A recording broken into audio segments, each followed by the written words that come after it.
Tijan Konga abinafo CEDEAO sendeka Mali famia halsa ko de la kuma be ba fo ku foka jalaki be onka l'histoire yo fo amina kuma o ka sisa ale l'histoire kilin konna la limana jamana fama ko ka bado anga la dala tigla maula min bi talike mamunun be ni olude ye Mali la yanno ni seko ni don ko tigla maudo limana abinafo korole anga na nyina oko sabu bamanon kote ko ni ma nyina na ejujon ko ilaba bi kamana gwa odila anga jamana fama ko be fe anga la dala tigla maudo tigi ni dina nyama ni la dala tigu limana udaka do jamana ko kuma la konga limana ujoro bi seka munye amina ndado la san lesor konala o mana boy no l'indépendant fana kuma na l'indépendant ya jira ka fo ni wati na kuma dama do ba konala ko minye EID no espace d'interpellation démocratique ajala ka foko minye ma keme flani bishegin oludina na uka la halawira limana ko EID bara min kera na bitu ke sanwosa ni jamana de minu ka felawira ajala ka foko fen du koloko kuma sharia bato balia ani jamana nyama uka jo jamana de oluka bara koro ode kuma biano lele pana yo fo amino fo sisa minye murbo siribe parti fara anka wuli nyama ba libana ko ale kuna fondi sera do wele nabe bollo san fe no kama malikanu bogo jenne sa fe sabu kwa ngalo dala ngalo mi ni chietala o mana boy no mi nazara ko kila tomba union européenne libana ale fana yi senda CEDEAO senda nona ko ka Mali ma munu be ne ulu de te fe tamanje fanga no ifranje la fanga libana ale ka nyeta soro ku ye nyangini be ulu fana ka l'indépendant ni fo amina ndado ala 600 o mana boy no le soir de Bamako ale kumana soir de Bamako ya dira ka fo mi le kol karamo willa udel ma korola tuguni libana ko mi barablaye Eric Keme ani muga ko yo o gafe da gouvernement ka tabali sanfɛ kalo kura janvier kalo la ajala ka fɔ lokol karamɔgɔw bɛna baarabila boloda an ka jamana kɔnɔ la a bɛɛ lajɛlen bɛ article 39 ko de nɔfɛ limana an bɛna an da don a la sisan hali Tɔnbɔkutu fana ko kɛnyɛrɛ kalanso minnu bɛ yen n'o ye école privée ye olu fana ye tile saba baarabila dɔ daminɛ kunun o ntɛnɛn limana dɔwɛrɛ tɛ ko u fana gouvernement be subvention min duma ko sende ka di hali sisan an bɛna an da don nin bɛɛ lajɛlen la an bɛ sɔrɔ ka kuncɛ ni face de sɛbɛn nouvelle horizon ye limanaw ale y'a jira k'a fɔ ko kɔngɔ bɛ Mali la bi dɛ limanaw nin ye jateminɛ dɔ de kɛra jɛkulu 22 minnu bɛ kɛnyɛrɛ baara la an ka jamana kɔnɔna la yan olu de y'a jira k'a fɔ ko ma miliyɔn 1 ani a kunkanfɛn ko kɔngɔ ye olu sɔrɔ wa ko dɔ bɛ se ka fara a ma kundama yɛrɛ kan ni wulikajɔ ma kɛ joona joona min ye coordination des mouvements de l'Azawad n'o ye SEMA ye olu y'a jira k'a fɔ ko bɛnkan sɛbɛn n'o ye accord pour la paix ye k'olu ka baara a ko hukumu kɔnɔ u b'a jɔ fɔlɔ sabu u ka ɲɛmaa min bɛ yen n'o ye Sidi Ibrahim Ould Sidati yɔrɔ ale fagara ko sɛgɛsɛgɛliw dayɛlɛlen don ko nka halisa jaabi ma sɔrɔ yanni jaabiw ka sɔrɔ olu kɔni b'u sen bɔ bɛnkan sɛbɛn a lawaleyali baaraw la fɔlɔ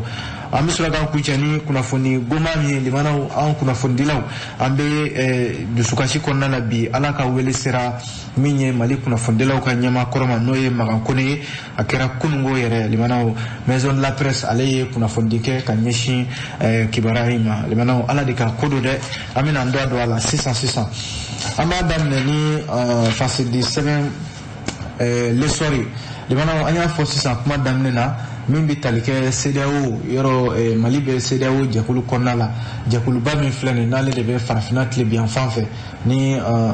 limanaw wulilen don Mali kɔ bi Mali yɛrɛ tɛ limanaw an kɛrɛfɛ jamana min bɛ yen ni o ye Laginɛ ye nin jamana fila in a jirala k'a fɔ min ye communauté économique des états de l'Afrique de l'Ouest ko jamana fila in a bɛ n'a fɔ u diminen don ni jamana fila in kɔrɔ kosɛbɛ ka sababu kɛ mun ye limanaw démocratie fanga n'a fɔra ko o de ye kalata ye walima maa min bɛ yen n'o tɛ finitigi ye u ka jamana mara a bɛ n'a fɔ o de kɛn bɛ gɛlɛya ye Mali ni Laginɛ kɔnɔna la bi o de kama CEDEAO tuma bɛɛ i b'a sɔrɔ u bɛ ɲɛnkuru bɔ nin jamana fila in na a jirala k'a fɔ ko kalata minnu bɛ yen ni olu kan ka boloda Mali kɔnɔna la yan yɔrɔ Mali jamanadenw ani jamana faamaw caman de ko bi ko kalata min filɛ n'a kuma bɛ ka fɔ CEDEAO fɛ ko fɛn dɔ min na a kɛ ka gɛlɛn nin waati in na kosɛbɛ jamana faamaw dun bi olu ko ko jamanaden yɛrɛ damaw de kan ka ɲɔgɔn faamuya Mali yɛrɛ taabolo la fɔlɔ u kan ka ɲɔgɔn faamuya jamana bɛ bila sira min kan fɔlɔ nka o n'a ta o ta limanaw Mali kɔnɔna ya kuma fɔra ka fo ka bɔgɔrɔdɔn nka CEDEAO y'a ka jɛrɛ min kɛ o dongo kari tɛmɛnen na u ko de ko ayi k'olu bɛ min fɛ ko de ye ko kalataw ka kɛ joona walima jamana faamaw ka ko dɔ boloda ko min bɛ se ka olu lasɔn dɔwɛrɛ tɛ ko février kalo tile 27 natɔ in na san 2022 ko fo Mali faamaw k'a lajɛ u ka kalataw labɛn joona joona ni dun ye nin kuma lajɛ limanaw CEDEAO ko n'u ma kɛ ko u bɛ sɔn ka ɲangini wɛrɛ fara dɔ kan yɔrɔ dɔ bɛ ka ban maa 100 ni maa 49 olu ɲanginen don u fɛ ko u ka bololafɛnw nafolomafɛnw a n'a ɲɔgɔnna caman u tɛgɛ tɛ se ka da o kan CEDEAO jamanaw kɔnɔ u tɛ se ka taama ka taa CEDEAO jamana si kɔnɔna la bi o ye ɲangini ye ko ni kalataw ma se ka labɛn février kalo min n'o fɔra ko n'o ma kɛ ko CEDEAO ko k'u na dɔ fara ɲangi wɛrɛ kan min bɛ tali kɛ janvier kalo tile fɔlɔ san 2022 lesɔr ka kuma la ale lesɔr kelen ka kuma na halisa a y'a jira k'a fɔ n'i ye maliden kelen-kelenna lajɛ bi limanaw min b'a fɔ ko n bɛ fɛ yɛlɛma ka boloda Mali kɔnɔ n bɛ fɛ fɛn fɛn ye jamana ka basigi n bɛ fɛ fɛn fɛn ye Mali ka se ka sira kura ta limanaw an ka se ka an kɔ don gɛlɛya min y'an sɔrɔ san caman an k'an kɔ don gɛlɛya in na maliden caman n'i ye olu ɲininka bi olu ka fɛla de y'o ye o yɛrɛ de y'a to bi ko sigikafɔ dɔ bɛ sen na Mali kɔnɔna la yan n'u k'a ma ko Assise nationale de la refondation ANR yɔrɔ o sigikafɔ bɛ ka kɛ cogo o cogo nka CEDEAO y'a jira k'a fɔ de ko fo ka sira di olu ma n'o ye chronogramme dɔ ye k'a fɔ de k'u ka kalata labɛn o kɔnɔna la limanaw maliden caman dun ko bi ko olu mago bɛ Mali kura ko in de la Mali kura dun tɛ se ka jɔ limanaw fo jamanaden bɛɛ lajɛlen ka ɲɔgɔn faamu o ɲɔgɔn faamu min n'o baara bɛ sen na dɛ CEDEAO bɛ cucu la Mali kɔ halisa ko fo ka kalataw labɛn l'histoire ka kuma don dɛ limanaw a ko min bɛ tali kɛ janvier kalo san 2022 o min bolodalen don bi yɔrɔ an ka jamana faama n'o ye colonel Assimi Goïta ye ale yɛrɛ tun ye lɛtiri dɔ ci o n'a ta o ta limanaw ka CEDEAO maaw lasɔmi k'a f'u ɲɛna a y'a lajɛ tiɲɛna n kɔni bɛ fɛ ka baara kɛ nka mi lɛtiri min ci aw ma nin o ye de k'a fɔ a y'aw muɲu dɔɔni janvier kalo min natɔ filɛ nin na gafe min bɛ yen min b'a jira a kɔnɔna la k'a fɔ an ka baaraw taabolo filɛ nin an bɛna taa nin sira in fɛ an bɛ taa nin sira in fɛ ko nka o n'a ta o ta halisa bagabagali bere de bɛ CEDEAO bolo ka ye an ka Mali kɔnɔ l'histoire bɛ fɛ ka mun fɔ yan jamana o de k'a fɔ Mali jamana faamaw ni malidenw ye fɛn o fɛn fɔ u ka gɛlɛya la jamana kɔnɔna la ko a y'a to an yɛrɛ damaw ka bɛn an ka gɛlɛya la fɔlɔ an ka fura ɲini a la o kɔ n'a bɛ dɛmɛ min kɛ a k'o kɛ walima n'a bɛ ɲangini min kɛ a k'o kɛ ko CEDEAO sen tɛ ka o si de kɔnɔ o don yɛrɛ sɔnna a ma k'a fɔ u ka jɛrɛ min kɛra o don ko k'a fɔ ko lakanabaliya ɲɔɲɛnen don Sahel jamanaw kɔnɔ n'i ye Niger ni Mali lajɛ ani Burkina limanaw ka taa se Nigeria fanfɛlaw ma i b'a ye k'a fɔ lakanabaliya bamacimaw de bɛ ka nin yɔrɔ bɛɛ lajɛlen kɛ u sennɔ ye u bɛ ka bunadamadenw bɔnɛ u ni na ni CEDEAO kan ka gɛlɛya furakɛ limanaw kan ka u gɛlɛya furakɛ ko nka ka tugu ni jamana ninnu kɔ ko f'u ka kalata labɛn nin lahala in kɔnɔna la bi Mali jamana faamaw kɔni y'a jira k'a fɔ fɛn de don min kɛ ka gɛlɛn kosɛbɛ ka kala ta ni lakanabaliya in kɔnɔ ani ka politiko gɛlɛya min bɛ nin jamana ninnu kɔnɔ ni sigikafɔ ma kɛ ka maaw don da kelen fɛ ka bɔ da kelen fɛ limanaw ka kala ta nin cogoya la CEDEAO k'a bɛna fɔ hali sisan Mali kɔni y'a ka gɛlɛya fɔ nka u ma se ka gɛlɛya in de faamu l'histoire de ka kuma don dɛ limanaw yan'an ka bɔ l'histoire kɔnɔ a y'a jira k'a fɔ ko an ka laadala maaw o bɛ tali kɛ dugutigiw diinɛ ɲɛmaaw min ye an ka kokɔrɔ dɔnbaw ye yɔrɔ Mali kɔnɔna la yan i mana Mali tɔgɔ fɔ ka ban limanaw min ye seko ani dɔnko ye ani an ka kokɔrɔw Mali dɔnna ni o de ye diɲɛ ɲɛfɛ maa minnu bɛ yen ni olu de a ko koɲɛ bɛɛ bɛ olu bolo dugutigiw ni laadalatigiw ni an ka diinɛ ɲɛmaaw olu da bɛ se ka don jamana ko la cogo min na sabu a jarala k'a fɔ Mali furadama fo ka se bi la o de tun bɛ yen nɔ n'i ye jamana ko ta k'a lajɛ limanaw i b'a sɔrɔ maa hakili juru canenw minnu bɛ yen ni olu ye bɛ fɛn fin jeninen dɔn olu ko bɛ ta ka da olu de kɔrɔ l'histoire ka fɔ la o de baara bɛ ka labɛn an ka jamana faamaw fɛ o de y'a to u ye novembre kalo tile 11 ta k'o kɛ don kɛrɛnkɛrɛnnen ye ka ɲɛsin an ka laadala tigilamaw ma o don kɛrɛnkɛrɛnnen min n'o taara ka di u ma jamana faamaw fɛ a kɛra conseil des ministres dɔ de senfɛ min ni premier ministre ale min ye an ka laadala tigilamaw u ye ɲɔgɔn ye min kɛ o de kɔ limana u ka sɔrɔ ka nin hakilila in ta min ye lesɔr ye ale sera maa fila ma ka olu ɲininka walasa u k'u fɛla fɔ maa fɔlɔ ye docteur Abdoulaye Sall ale ye CRI 2002 o ɲɛmɔgɔ de don ale ka fɔla ko ɲuman don wa k'a bɛ se ka kɛ nafaba de ye an ka laadalakow ma wa a bɛ se ka fangaba de don Mali yɛrɛ ka min ye démocratie fanga n'o ye bɛɛjɛ fanga ye walasa docteur Abdoulaye Sall y'a jira k'a fɔ k'a bɛ n'a fɔ nin ye ka Mali don daba dɔ de fɛ wa nin ye ka min ye an ka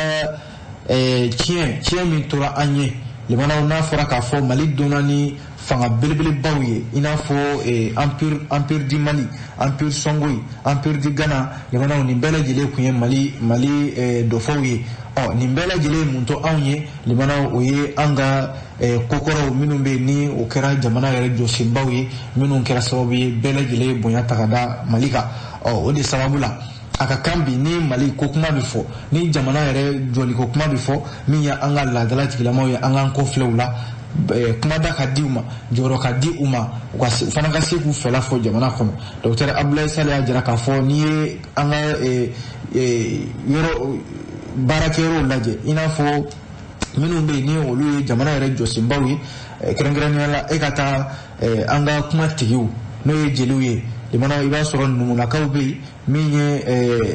jeliw minnu ye kuma tigiw ye olu bɛ yen n'i bɔra yen nɔ i ka taa min bɛ tali kɛ mɔni la ani kungo kɔnɔnaw i b'a sɔrɔ donsow walima bozow olu bɛ yen nɔ bozow ni sɔmɔnɔw i b'a sɔrɔ olu bɛ ka o baara kɛ o ye Mali kokɔrɔw ye hali i mana golo dilannaw i b'a sɔrɔ a bɛ fɔ minnu ma ko garangew limanaw olu de b'o baara kɛ o n'a ɲɔgɔnna caman hali mana taa an ka diinɛ yɛrɛ bunakun ka kɛ diinɛ min bɛ yen ni limanaw i mana kuma fɔ ka ban i hakili bɛ jigin silamɛya kɔrɔlenw walima kerecɛnya kɔrɔlenw na ani diinɛ wɛrɛ kɔrɔlenw limanaw a jɔla k'a fɔ ko nin bɛɛ lajɛlen ye fɛn ye bi min bɛ se ka kɛ an disi gosi fɛn ye o ye Abdoulaye Sall CRI 2002 ale ka hakilila ye min ye professeur Ibrahima Ndiaye ye ale fana y'a jira k'a fɔ ko ɲuman don dɛ ko nka limanaw fɛn kelen bɛ yen fangu bila an k'u fana ba don o la o ye k'a fɔ maakɔrɔ ninnu an k'u lamɛn n'an sera k'u lamɛn ka baara kɛ n'u ka hakilila ye tiɲɛ don jɔyɔrɔ bɛ d'u ma nka i tɛ se ka jɔyɔrɔ di maa ma ka tila k'a fɔ aya k'a sigilen to yen ten o fana tɛ se ka kɛ ni kuma dira aw ma walima ni jɔyɔrɔ dira aw ma ayiwa jamana baara filɛ nin ye aw kɔni fana a hakilila kan ka ta a la n'o kɛra n'an y'u lamɛn ka baara kɛ n'u ka hakilila ye a dɔ bɛ dɔ la limanaw Mali ye gɛlɛya minnu sɔrɔ don tɛmɛnenw la gɛlɛya ninnu bɛ se ka ban n'o tɛ ko n'i y'an ka kokɔrɔw lajɛ limanaw i b'a sɔrɔ fɔlɔfɔlɔ min bɛ tali kɛ dugu misɛnnin minnu bɛ yen ani dugubaw i bɛ taa sɔrɔ jɛkuluw bɛ yen nɔ minnu kalifalen don jɛkulu la i n'a fɔ kamalentɔnw sunguruntɔnw ka taa se donsokuntigitɔnw kan ka taa se ɲamakalakuntigiw o n'a ɲɔgɔnna caman i b'a sɔrɔ an ka kokɔrɔw kun kalifalen don ninnu na bɛɛ ni jɔyɔrɔ don nka limanaw professeur Ibrahima Ndiaye ka fɔ la tiɲɛ don min ye dugutigiw ye donsokuntigiw n'a ɲɔgɔnnaw a fɔra ko ka jɔyɔrɔ di u ma jamana kɔnɔna la nka limanaw a ka kan jɔyɔrɔ min bɛ yen n'o kan ka di u ma o y'u yɛrɛ ni jɔyɔrɔ min ka kan k'a fɔ de ko an ka jamana maracogo kura min b'an bolo bi n'o ye nanzaraw ka maracogoya ye ko ka o don an ka laadala tigilamaw kɔrɔ o fana tɛ o tɛ se ka kɛ ko taabolo ye a ko don dɔ la an bɛ se ka fili nka a ka fɔ la ko min ye Ibrahim Bokar Keita ale ka waati la ale tun bɛ fɛ ka baara dɔw boloda n'o de ye an ka wasabulon kɔnɔna la ko ka sénateur jɔyɔrɔw ko k'o di an ka laadala tigilamaw ma ko n'an kun y'o kɛ limanaw k'an kun bɛ fili sabu an ka cogo ani nanzaraw ka maracogo kelen tɛ min kan ka kɛ sisan professeur Ibrahima Ndiaye ka fɔ la a ko jamana faamaw kɔni ye nin ko min kɛ nin ye ko ɲumanba de don ko nka u k'a dɔn k'a fɔ an ka dugutigiw n'an ka laadalatigiw ni diinɛ ɲɛmaw ni jɔyɔrɔ bɛ d'u ma jamanaw a ka kɛ u yɛrɛ bɛ jɔyɔrɔ min fa a kana kɛ an ka jamana maracogo kura in ye nka jɔyɔrɔ ka di u ma u yɛrɛ b'u yɛrɛ ye jɔyɔrɔ minnu kɔnɔna la kuma filɛ dɛ jamanaw maa fila de ye fasiri in kɛ Abubakar Tarawele ani Sulemani Sidibe an y'a bɔ l'histoire kɔnɔna la n'amborali so kono ambi domi l'indépendant ale konnala Wana l'indépendant kuma damado ba kono folo oye ka fo min bi talike siga fo min be na bi ke jamana den ani jamana famaw che ka fo nga gele aflene o ka taka jira famaw la nu comme espace d'interpellation démocratique EID de mana beje fonga de ni yamaria jamana den ka ika gele ataka nanai ka yira jamana famaw la ulu fana ka atta ni gele be nyene bo chogo ka nyene bote o ajala ka fo EID ta ko muwa ani duruna o de kera asenfe mimbi talike médiateur de la République yoro ale de beni ko yan bela jele kuna aka fola ko mimbi talike abi forminu ma ko interpellation o keme flani bishegi o de sorla ko olula minye biduru ani sabaye o seraka ta ka barake noyi minye kemeni biduru ni sabaye olu blala kata donyeula bilun fla ani nani olu koni olu bora la ka sababu ke ko olu nafo min la ni min kera u fe o te olu konala lende bananga fola ko ngani ni la ni num bela jele laje de mana o dore tede du holo ko kele sharia man labato allabato chukola wal ma jamana denka hake wal ma ko jamana furwa barakala ukanga bara minke jamana dewi ni bela jele gelewi minu sende ka ke ajala ka fo hali subulo minu be no marché public wi ona nyona chama iba soro ibidana da doka ina bi barake nyon fe contrat ko la abibo iji koro ni bela jele ya la gelewi ajala ka fo nundi gafewi minu taraka nada mi médiateur de la République ale yoro wala sa limana ni desano kalo tile tan ale bi ben don kerene ma jien kono hada ma don ga hakebe la fasa domina o de la uyeni don kerengere malila yanno ka ke donye wala sa mauka hake mauka tonyene mindara mauka uka sika ke sebenye kanana jamana fama yoro o de la ko espace d'interpellation démocratique baraminkera akera jamana fama yoro nyana sabu premier ministre Choguel ko kala maiga ale kumbe Madame Sanogo Aminata Male, ale de médiateur de la République akoni dadu nyinantan barakera chogomina sabu ajira ka fo dossier keme flani bishege minana chama mbi no minum bora ali marabulu konala krengreniela anga marabulu konala ko Madame Sanogo Aminata Male ka fola mi biduru ni sabaye o boranga marabulu kono mi jamana kokana ere no diaspora mawi kun ani musolaka olu de taka fege ala kosebe premier ministre koni la luta ko fefe koni fora ko kene ka jamana famauna akota bala libana ulani bana kilin konna la nazara ka kila tomba union européenne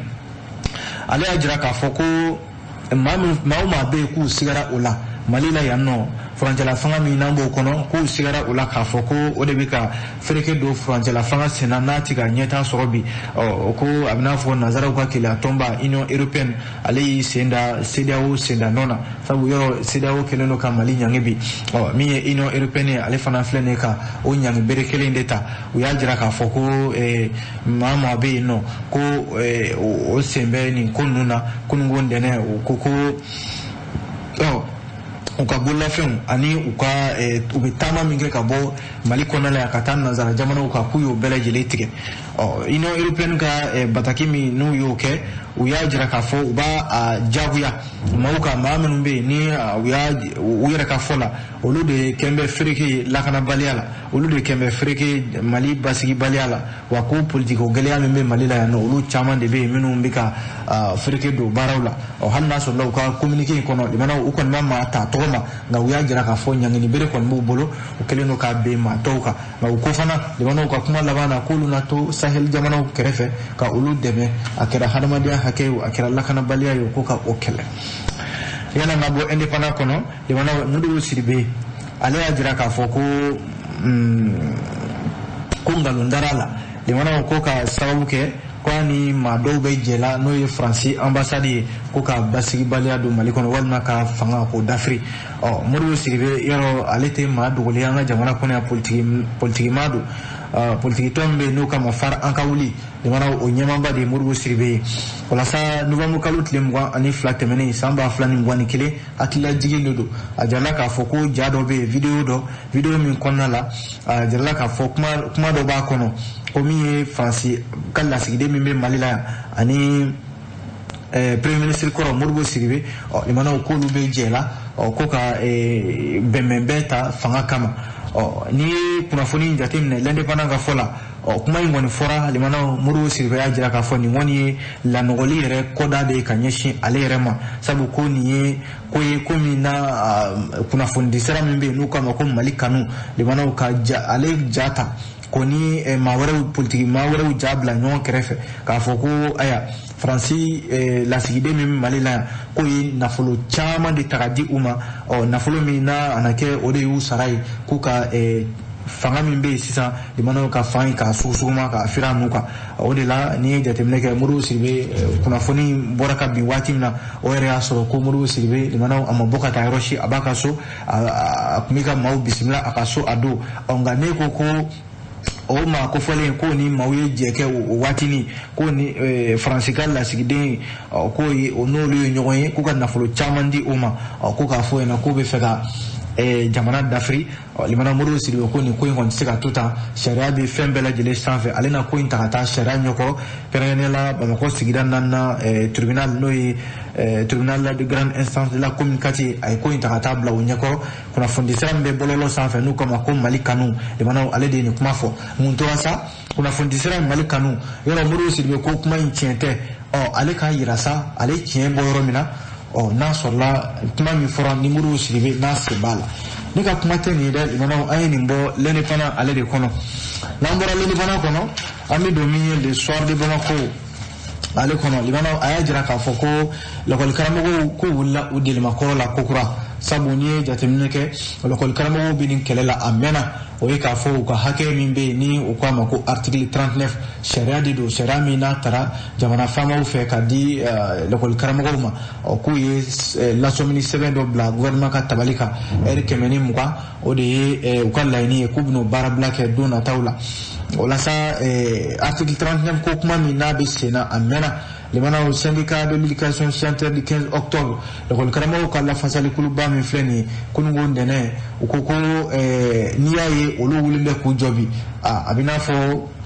halisa limanaw u ye muɲu min kɛ u ye sabali min kɛ a bɛ n'a fɔ ko jamana faamaw tɛ ka u kɔfilɛ u la o de la u ka fɔ la sariya min filɛ n'u k'a ma ko article 39 o kɔni ko a ka kan de fɛn de don min ni u ka hakɛ don sabu a fɔra ko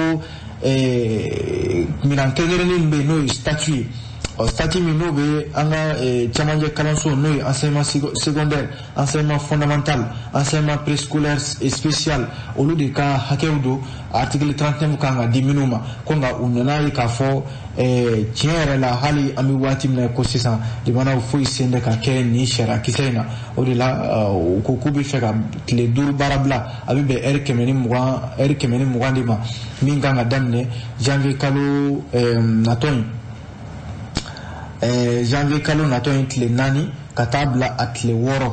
o mana bɔ yen nɔ n'o ma mago ɲɛ min ye janvier kalo tile 11 o b'a daminɛ o fana na tuguni nin ye a la gɛlɛya dɔ fana ye an ka kalanko kɔnɔ min bɛna daminɛ ko kura limanaw halisa ale kalanko kelen in na ko Tɔnbukutukaw fɛ yen kan yɛrɛ ye kalanso minnu bɛ yen n'o ye école privée ye école privée agréée du Mali Tɔnbukutu k'olu fana ye tile 3 baarabila dɔ daminɛ kununko ntɛnɛn dɔwɛrɛ tɛ u ka subvention minnu bɛ yen ni jamana faamaw b'a di u ma k'o de nɔfɛ tɛ ko don min ye école privée agréée du Mali u ka bolofara min bɛ Tɔnbukutu o ɲɛmɔgɔ Abdoulaye Khalil Askofari ale y'a jira k'a fɔ min ye décembre kalo tile 12 tɛmɛnen u ye u ye Tɔnbukutuka bɛɛ lajɛlen de ladɔnniya k'a fɔ aya ko baarabila kɔni bɛna kɛ baarabila in tɛ dɔwɛrɛ ye olu kɛnyɛrɛye kalansow olu bɛ baara kɛ ni mun ye o ye gouvernement bɛ hakɛ min d'u ma ani u bɛ sara min sɔrɔ u ka kalandenw bolo u bɛ baara kɛ n'o de nka n'o sara dun ma sɔrɔ limanaw ko baara tɛ se ka kɛ min ye Abdoulaye Khalil Askofari a ko de ye ko kunba ye ko nka duguma kalanso minnu bɛ i n'a fɔ jardin d'enfants ani premier cycle k'olu kɔni sen tɛ a ko siratigɛ ninnu na limanaw n'i ye jateminɛ kɛ ko hali kalanta daminɛ ninnu na a bɛ kalo 2 bɔ sisan Sikasokaw fɛ yen ko nin ko kelen fana tun bɛ yen olu ye lasɔmini sɛbɛn yɛrɛ kɛ k'a fɔ ko aya école privée olu ka hakɛ bɛ gouvernement la layidu kun taara ko wari min bɛ yen n'o tun kan ka di u ma fankelen tun kan ka di juin kalo tile 15 o ko min bɛ tali kɛ juillet kalo la a tɔ bɛ sɔrɔ ka di ko nka a yira k'a fɔ halisa o nafolo in fana o kun ma se ka di min ye Sikasokaw ye olu fana tun bɛ a gɛlɛya kelen kɔnɔna la kunnafoni filɛ limanaw an ye nin bɔ le soir de Bamako kɔnɔ n'an bɔra soir de Bamako kɔnɔ an bɛ don min ye Nouvelle Horizon kɔnɔ ka sɔrɔ ka kunnafoni ale kun cɛ teliya yɛrɛ la limanaw k'a jira k'a fɔ ko Mali la yan nɔ ko kɔngɔ bɛ sɔn ka jamanaden caman sɛgɛn dɛ a bɛ se ma miliyɔn 1 ani kunkanfɛn ma maa min ye nin jateminɛ kɛ o ye jɛkulu dɔw de bɛ yen minnu ye kɛnyɛrɛye jɛkulu ye an ka jamana kɔnɔna la yan minnu ka baara bɛnnen don sɛgɛsɛgɛliw ma adamaden minnu bɛ yen ni olu bɛ gɛlɛya kɔnɔna la a jala k'a fɔ jɛkulu ninnu a bɛ se 22 ma olu de ye nin gafeba in kɛ gafe min ni u ka fɔ la ko Mali kɔnɔna la yan a bɛ se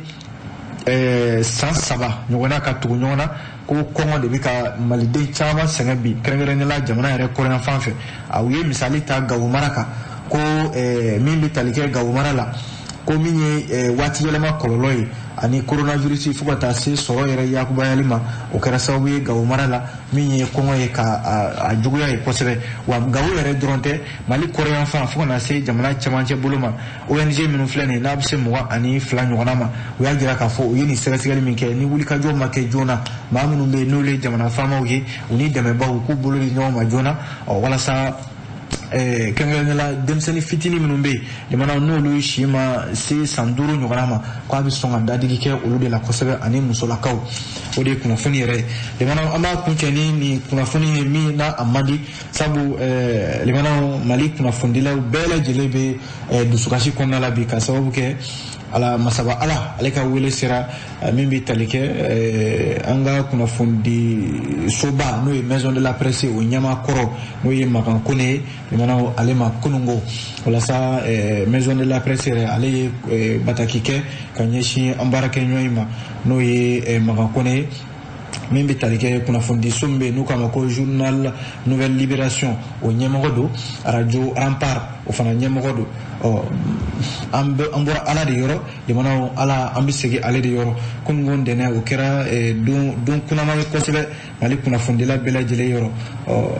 ala de ka ko don Makan Kone limanaw ale kɔni ye diɲɛ to an ye an bɛ dugawu kɛ limanaw ala ma hinɛ n'a la a fɔra min kɔ si la ala k'o di a kɔmɔgɔw ma walasa an bɛ kunnafoni jɔ yan Nouvelle Horizon de y'a fɔ limanaw k'aw fo k'aw waleɲuman dɔn an b'a fɔ a k'an bɛ sini ni kɛnɛ kelen kan.